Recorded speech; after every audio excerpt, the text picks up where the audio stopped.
Today I want to show you my underwater camera vehicle. The water comes up to about there. The whole thing is about 20 pounds in weight.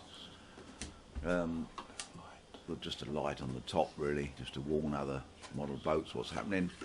I put an aerial on the top just in case, because it sits so low in the water. The receiver is below water level. I wanted to make sure that it could pick up the signal. Unscrew the lid here. I can show you inside. It's very simply constructed. The main idea is just to keep the camera underwater. If we take a look inside, what we can see is a large empty space.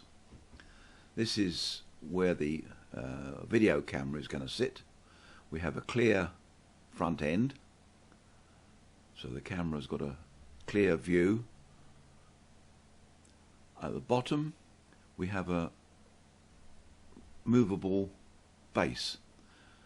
The camera sits on this base. I'll just show you how it goes in roughly. I won't screw it down, just sit it on there, and it can be controlled with the radio.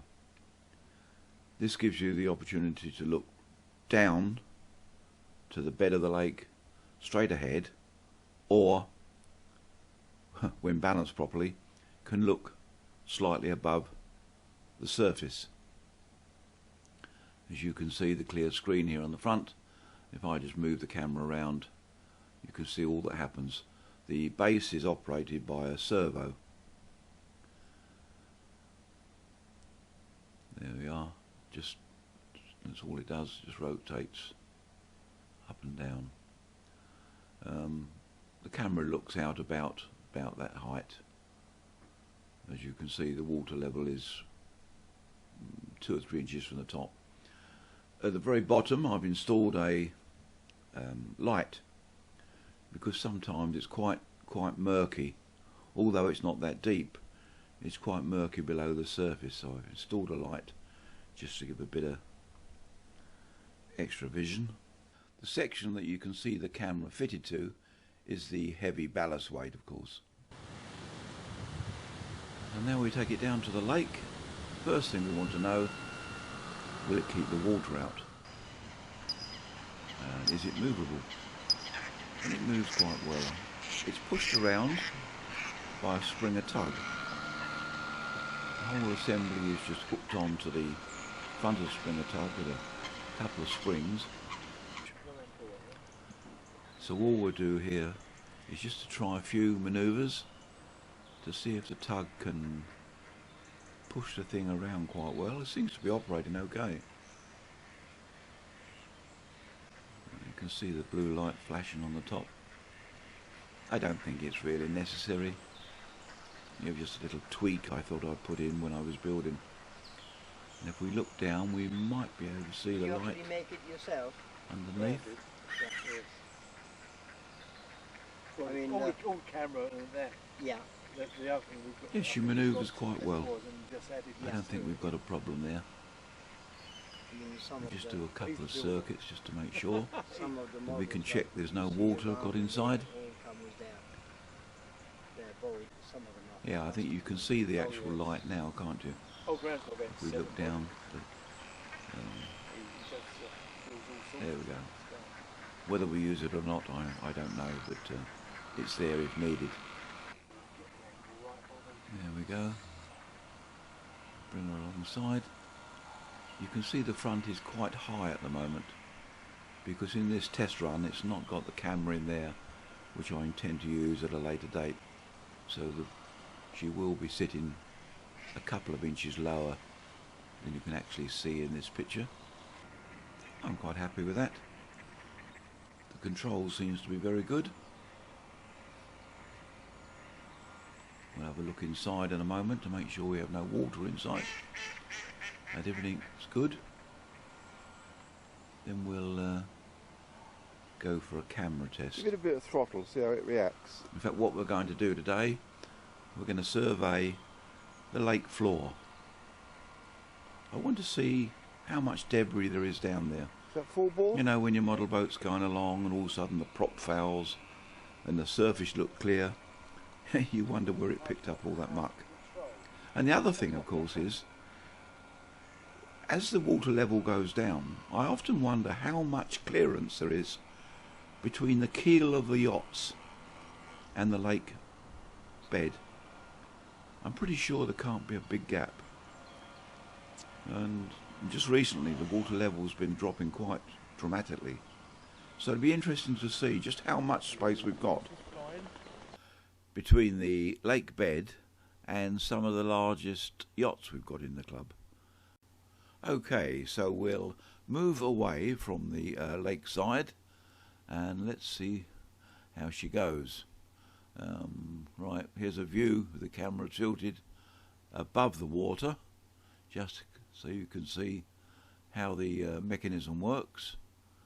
I'll move slowly round the lake now. As you can see, when the screen has been below the water, you can see it leaves a bit of scum on the screen, but once she tilts below the surface it clears it quite well. Okay, we're moving now towards the centre of the lake. So what we're looking for is that gap that's between the bottom of some of the keels and the lake floor. Oh dear, here we go. Moving forward now. There's our first yacht, and that's a good example, isn't it? The gap between the bottom there and the lake floor is, I don't know, hard to tell exactly, but we're talking about 6 inches, are we? And that's without any weed or other debris. So I'm wondering, when you see a yacht race and one yacht is slowing down dramatically, is it because the skill of the actual yachtsman, or is it because the keel has picked up debris or rubbing on the lake floor? Okay, we'll move across the lake a bit further now. I think we're just going to get a picture of a couple of webbed feet pounding away here underneath. We get a bit closer. Yes, there they are.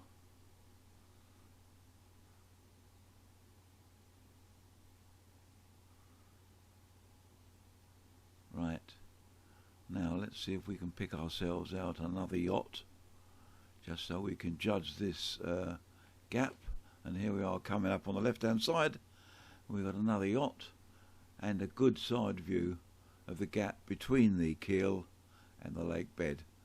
And as you can see again here, I suppose we're talking, aren't we, about 6 inches or so. And I wonder how much that closes up in a dry season. Yep, there we are again. It wouldn't take much, would it, to actually clog up that gap between the bed and the keel.